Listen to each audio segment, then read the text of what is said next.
बिस्मिल्लाहिर्रहमानिर्रहीम। अस्सलाम वालेकुम, मैं नुमान हुसैन हूँ। आप देख रहे हैं पॉलिटिकल पोस्टमार्टम वीलॉग। आएगी टुडे पर नया वीलॉग, इसे सपोर्ट कीजिएगा, चैनल को सब्सक्राइब कीजिएगा। तो जी, मुज़ाकरात हो गए ख़त्म।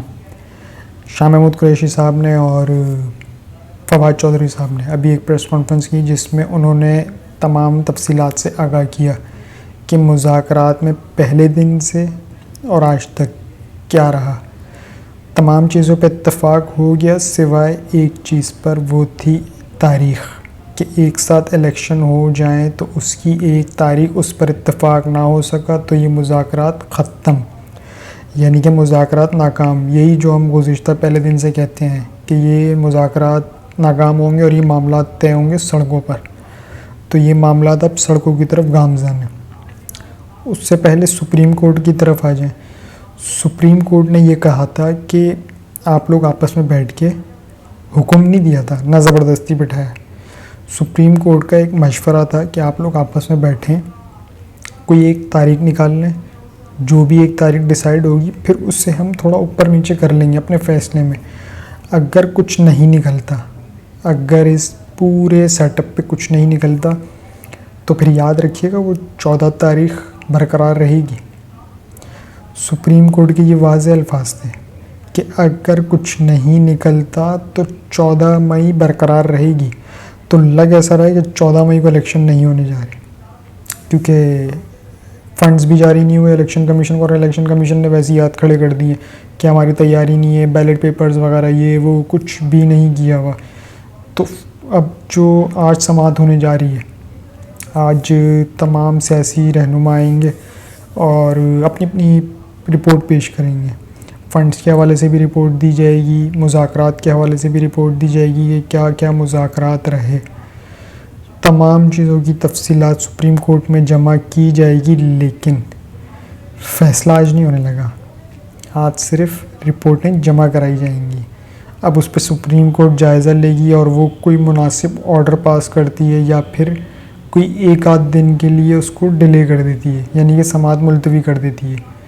इस पर देखना होगा कि सुप्रीम कोर्ट में आज की समाअत क्या होगी। लेकिन आज इमरान खान साहब ने ये मुशावरत जब नाकाम हुई, ये जितना भी इजलास था, तो इमरान खान साहब ने अपनी पार्टी को हिदायत की है, एक उन्होंने इजलास तलब किया, हंगामी इजलास, जो कि आज होगा। आज वो गालिबन सुबह या दोपहर के टाइम पे ही होगा और उसमें तमाम तफसीलात का जायज़ा लिया जाएगा और अपनी हिकमत अमली बताई जाएगी। तो हिकमत अमली एक ही होगी। पहला तो होगा सुप्रीम कोर्ट, कि सुप्रीम कोर्ट में दोबारा हम वही कहें कि हम आपके कहने पे बैठे, मुज़ाकरात किए, इत्तफ़ाक ना हो सका। तो आपने जो 14 तारीख का हमें बताया था कि ये आप, अच्छा, इमरान खान साहब के पास एक 14 तारीख का पेपर है कि 14 मई को इलेक्शन कराए जाएँ। तो अब आप बताएं क्या किया जाए। उसके बाद इमरान खान साहब जाएंगे सड़कों की तरफ। अब ये मामला जा रहा है टोटली सड़कों की तरफ। एक तरह से ही समझ लें मारो मर जाओ की कैफियत, या मारो या मर जाओ। अच्छा, मारो मर जाओ से याद आया, ये किसी ने किया था, वो कब किया था ये भी हम आपको बताएंगे। मारो या मर जाओ। खैर, अब मामला तो ये सड़कों की तरफ जा रहे हैं। उससे पहले आज इमरान खान साहब की आज पेशी भी थी लाहौर हाई कोर्ट में। उनके ऊपर जो 121 मुकदमात हैं, 131 मुकदमात, माजरत 121 मुकदमात पर समाअत थी, जिस पर उन्हें ज़मानत लेनी थी। खैर, उन्होंने ज़मानत तो ले ली, लेकिन अदलिया ने हुक्म जारी किया कि इमरान खान साहब जुम्मे को, ये जो अब जुम्मा आ रहा है, इसमें वो पुलिस की तफ्तीशी टीम जो है उनके सामने हाजिर हों, यानी कि तफ्तीश करने वाले जो अफसरान हैं उनके पास हाजिर हों और वो जो तफ्तीश करना चाह रहे हैं उन्हें जवाब दें। लेकिन आज लाहौर हाई कोर्ट के सबसे बेहतरीन रिमार्क्स जो थे ना, वो थोड़े से आपके साथ शेयर करते हैं। सरकारी वकील इस सूरत हाल में अदालती खामोश तमाशाई नहीं बन सकती। एक ऐसा शख्स जिस पर पूरी ज़िंदगी में कोई मुकदमा नहीं हुआ, इक़्तिदार से निकलते ही इतने मुकदमात दर्ज हो गए। क्या इमरान खान को इंतखाबात से दूर रखने के लिए ऐसा हो रहा है? जस्टिस अली बाकर नचवी का सरकारी वकील से सवाल। अब बोल दें कि ये भी इमरान खान साहब के कैंप में, इनका तो काम ही है, हल्का सा एक नेगेटिव फैसला आ जाए, कोई भी एक नेगेटिव रिमार्क्स आ जाए तो फ़ौरन टूं टूं टूं, और जहां इनके फेवर में वो रिमार्क्स आ जाए तो इतने चौड़े हो जाते हैं कि उसको उठाने के लिए क्रेन मंगवानी पड़ती है कि कहीं ज़मीन पे ना गिर जाए, तो इतने ही चौड़े हो जाते हैं। तो खैर ये लाइटर नोट था। आज सुप्रीम कोर्ट में जो समाअत थी प्रैक्टिस एंड प्रोसीजर बिल के हवाले से, उसमें चीफ जस्टिस साहब के बहुत सख्त रिमार्क्स थे। थोड़ा सा के साथ वो रिमार्क्स शेयर करते हैं। किसी जज के खिलाफ रेफरेंस को काम करने से नहीं रोक सकता। सुप्रीम कोर्ट जुडिशल काउंसिल की राय आने तक जज को काम करने से नहीं रोका जा सकता।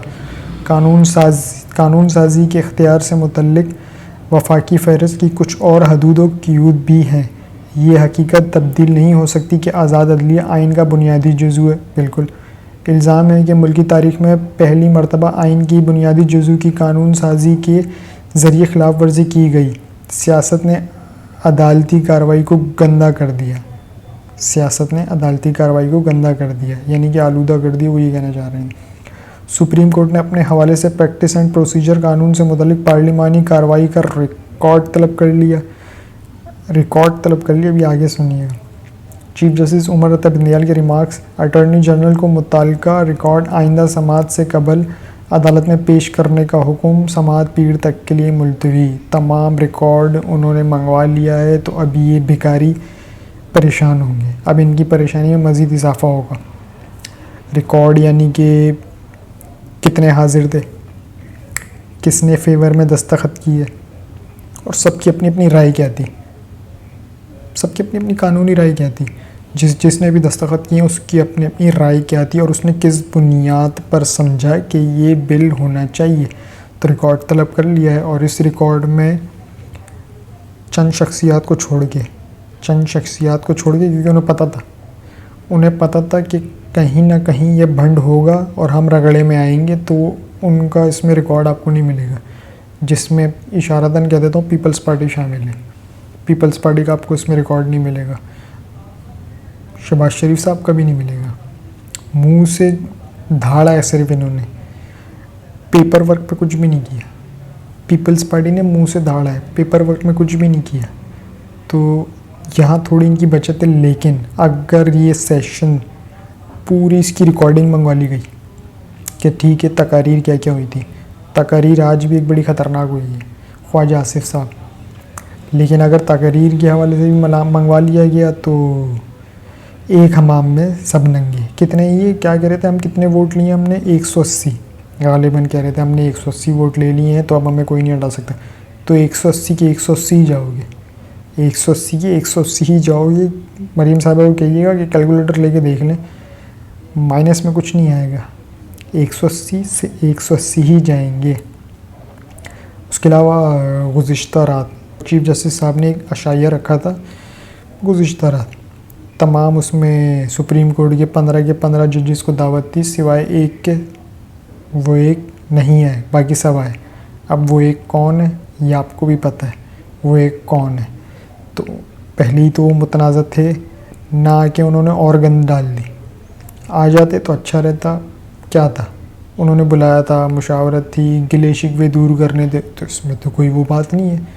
गिले शिकवे कौन दूर नहीं करता, सियासतदान आपस में नहीं बैठे, ये भी मुज़ाकरात नहीं कर रहे, शाह महमूद साहब बैठे, आप भी आ जाते। आपने पार्लिमान जाना मुनासिब समझा, लेकिन यहाँ अशाइये में जाना मुनासिब नहीं समझा, तो ये आपने ख़ुद को मुतनाज़ा ख़ुद बनाया है। अब आप किसी को ब्लेम नहीं कीजिएगा कि इमरान खान की वजह से या नून लीग की वजह से। आप में अक्ल होनी चाहिए थी, सेंस होनी चाहिए थी। अब आप बच्चे तो नहीं, आने वाले वक्त के चीफ जस्टिस साहब हैं आप, ख्वाजा आसिफ साहब आज असम्बली में थोड़ा गरजे बरसे, इतना गरजे बरसे कि उन्होंने एक तरह से जहन बना लिया कि जब मेरा परा जा रहा है तो मैं क्यों इत्थे बैठूं, मैं भी जाऊं। तो उन्होंने आज वही इस्टेब्लिशमेंट को भी लताड़ा और अदलिया को भी लताड़ा। क्या कहा है थोड़ा सा आपके वक्त में, अगर जंग लड़नी है तो फिर जंग हो, पार्लियामेंट हथियार नहीं डालेगी, पार्लियामेंट अपने वज़ीर आज़म को बलि नहीं चढ़ाएगी। वो वक्त गुजर गया जब वज़ीर आज़म को बलि चढ़ाया जाता था। हमारे मैंडेट पर सवालात उठते रहे, हम आवाम में जाकर अपने रिश्ते की तजदीद करते हैं। अरकान असम्बली लाखों वोट लेकर असम्बली में आए हैं, हमें पाकिस्तान के आवाम ने मैंडेट दिया है। मुंतखब अरकान असम्बली ने हमेशा आवाम की खिदमत की है, हम इदारों का एहतराम करने पर यकीन रखते हैं। किड़े आवाम की, आपको तो बाजवा साहब लेकर आए, ठीक है, आपको मुंतखब किया था एमएनए के लिए अवाम ने, एज अ अपोजिशन आप बैठे हुए थे, यहाँ तक आपको बाजवा साहब लेकर आए। तो इसमें अवाम का कोई अमल दखल नहीं, और आपको तो वोट इतने नहीं पड़े थे, तो अवाम कहाँ से लेकर आई? बाजवा साहब लेकर आए। और रहा सवाल जो आपने वो कहा कि मैंडेट के हवाले से, तो ये कहने की आपको ज़रूरत क्या पड़ी?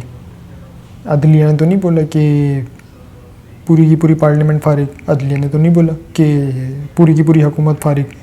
अदलिया ने तो इशारतन जितने भी कड़ियाँ मिल रही वो तो एक शख्स पे मिल रही हैं, तो उसमें पार्लियामेंट कहाँ से आ गई? वही अपनी तरफ से 2 की 4 बोलते भी ना जज्बात में। वो एक फ़िल्म का डायलॉग याद आ गया, दबंग फ़िल्म का, जब वो एक शादी के मंडप में पहुंच जाते हैं और गेंदा भैया बहक जाते हैं, तो पीछे से बोलते लगता है गेंदा भैया भावनाओं में बहक गए। तो इनका भी कुछ ऐसी ही सूरत हाल थी। अच्छा जी, आगे आइए।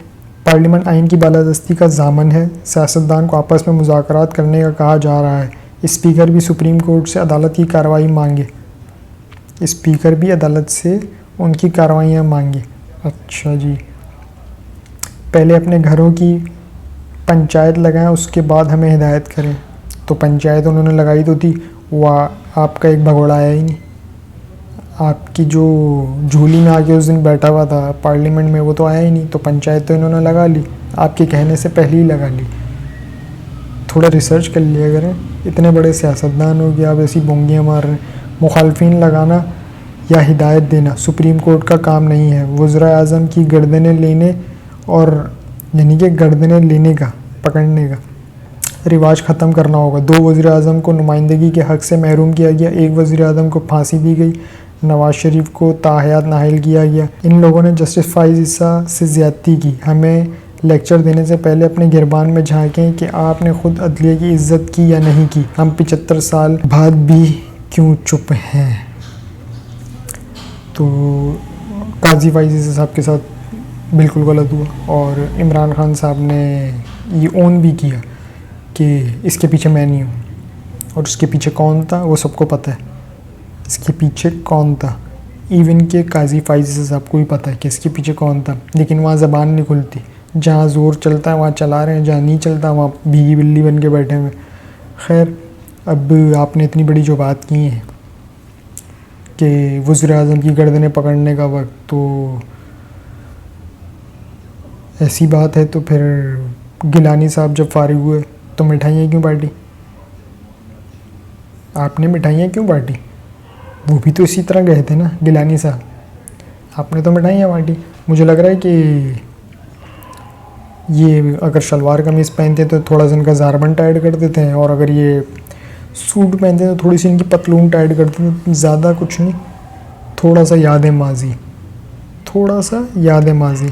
28 अप्रैल 2012, 28 अप्रैल 2012, मुल्क बग़ैर हुकूमत के चल रहा है। गिलानी और उनके वज़रा कानूनी हैसियत नहीं रही। लॉन्ग मार्च ऑप्शन है नवाज़ शरीफ। यूसुफ रज़ा गिलानी वज़ारत अज़्मा का कब्ज़ा छोड़ दें, वरना हर सतह पर एहतजाज करेंगे। सज़ा के बाद हुकूमत के तमाम अहकामात गैर आइनी हैं। नवाज़ शरीफ। 19 जून 2012, हुकूमत से खैर की तवक्को नहीं, चीफ जस्टिस ने साबित कर दिया कोई कानून से बालातर नहीं। नवाज़ शरीफ। चीफ जस्टिस ने साबित कर दिया कोई कानून से बालातर नहीं, तो हुण क्यों रोते फिर? अगर चीफ जस्टिस ने साबित कर दिया कोई कानून से बालातर नहीं, तो हुण क्यों रोते फिर? अब आ जाएं जी 21 जून 2012, हुक्मरान आइन का साथ देते तो रुसवा ना होते। हुकूमत ने जजों के साथ जो सलूक किया उसका नतीजा भुगत लिया। नवाज़ शरीफ। 26 अप्रैल को कह दिया था कि वज़ीर आज़म को घर जाना पड़ेगा। हुकूमत ने मुल्क को दिन रात लूटा। अदालती फ़ैसले से नून लीग सरखरू हुई। अदालती फ़ैसले से नून लीग सरखरू हुई।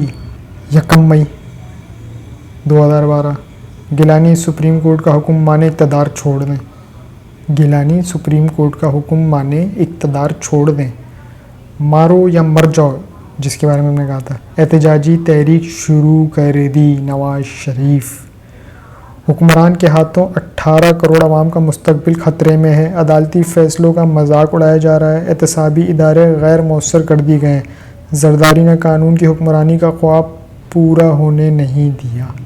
अच्छा, एक रह गया था, वो आपके साथ शेयर कर दूँ। 20 जून 2012 गिलानी की नाअहली, नून लीग और तहरीक इंसाफ के कारकुनों का जश्न। मिठाइयाँ भी तकसीम की गईं। कारकुनों ने ढोल की थाप पर भंगड़े डाले, आतिशबाजी का मुजाहरा भी किया। नून लीग जब वज़ीर आज़म गिलानी साहब, जो कि आज बगल में ही बैठे हुए थे, ख्वाजा आसिफ उत्थे ही बैठे थे, जिनके थोड़े भाषण मार रहे थे, तो ये तो आपका नंगा सच है, ये आपका नंगा सच है। और भाषण आप ऐसे मार रहे हो जैसे कोई बहुत ही बड़े कोई तुरुम खान हो। ये आपकी ये अदलिया की रवायत है। मैं ना मानूँ कि ना रटअप ख़त्म होनी पड़ेगी। और आप जो कह रहे थे ना कि हम नहीं मानेंगे अदलिया का फ़ैसला, अदलिया कौन होती है? आपने दावत दी है। दावत क्या दी है? आप तो चाहते ही हैं कि मैं नाअहल हूँ, और इस उम्र में तो ताहयात ही बनती है, इस उम्र में ताहयात ही नाअहली बनती है। देखते हैं कि आज अदालती कार्रवाई में क्या होगी। इलेक्शन के हवाले से अब तक के लिए इतना ही जी। अपना और इस चैनल का ख्याल रखिएगा। अल्लाह हाफ़िज़।